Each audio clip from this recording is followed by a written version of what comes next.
Hi everyone. Today I'm going to share a story about a cross-cultural conflict that happened in Indonesia. But before I start, let me introduce myself. My name is Indah Mutiara Safitri from local A1. First, let's talk about what a cross-cultural conflict actually means. A cross-cultural conflict happens when people from different culture or ethnic groups have clashes because of different values, habits, or ways of life. Sometimes it's just a misunderstanding, but if it's not solved, it can grow bigger and turn into violence. And sadly, this really happened in Indonesia between the Dayak people and the Madurese community. This is known as the Dayak and Madura conflict or Sampit conflict because it happened in Sampit, Central Kalimantan in 2001. The Dayak people are indigenous people in Kalimantan, and the Madures are migrants from the Madura island. Many Madura's families moved to Kalimantan through the government transmigration programs, hoping for better jobs and land. At first, they lived together, but over time, there were tensions because of different cultures, lifestyle, and also competition, from for land and business. Let's talk about why this conflict happened.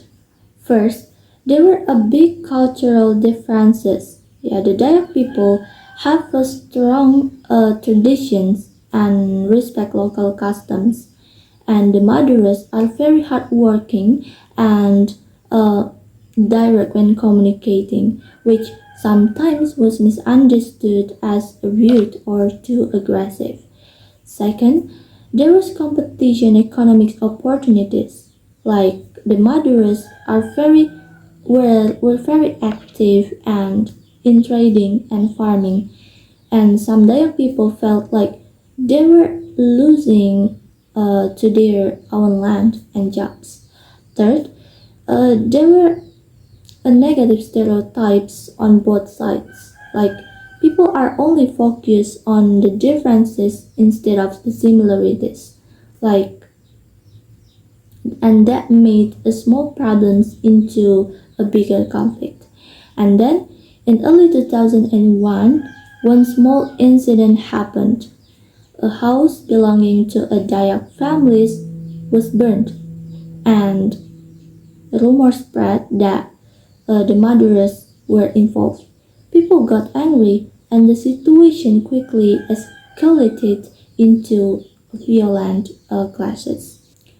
The conflict in Sampit was very serious. According to Compass and other studies, hundreds of people were killed and thousands murderous families had to flee their homes. Many homes were burned, public places were destroyed, and a market were closed. The government had sent the army and police to stop the fighting. Refugee camps were built for Madura's families, and many of them were evacuated to other provinces like East Java and Madura. Imagine how scary it was, like people fighting each others, people losing their homes, and children growing up with trauma. It shows that how dangerous a cross-cultural conflict can be. The impact of this conflict, not just physically, but also emotional, like many families lost their loved ones, and then people afraid each other, and trust between the Dayak people and the Madras was broken. The local economy was slowed down because of shops and markets were destroyed. And even after the conflict ended, it took years to rebuild peace and trust. After the violence stopped, the government and also the community leaders worked hard to rebuild peace.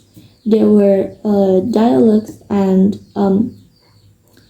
peace meetings between the Dayak and the Madura's leaders to reconcile the two groups. This shows us the important something important like a conflict can be solved if there is communication and willingness to understand each other.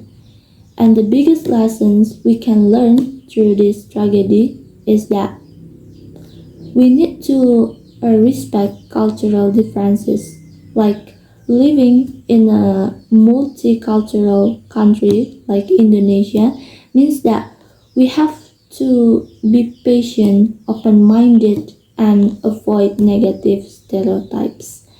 And if there's a misunderstanding, it's better to talk and solve it before it grows into a bigger problem. So, cross-cultural conflict can happen anywhere, not only in Indonesia but also other countries, whenever the two groups cannot understand each other. But it doesn't have to end in violence. If we focus on dialogue, tolerance, and respect, we can turn the conflict into cooperation. Let's learn from this tragedy and use it as a reminder to protect peace and celebrate diversity. Thank you for listening. I hope this story can inspire all of us to be more respectful to people from different backgrounds. Thank you for watching.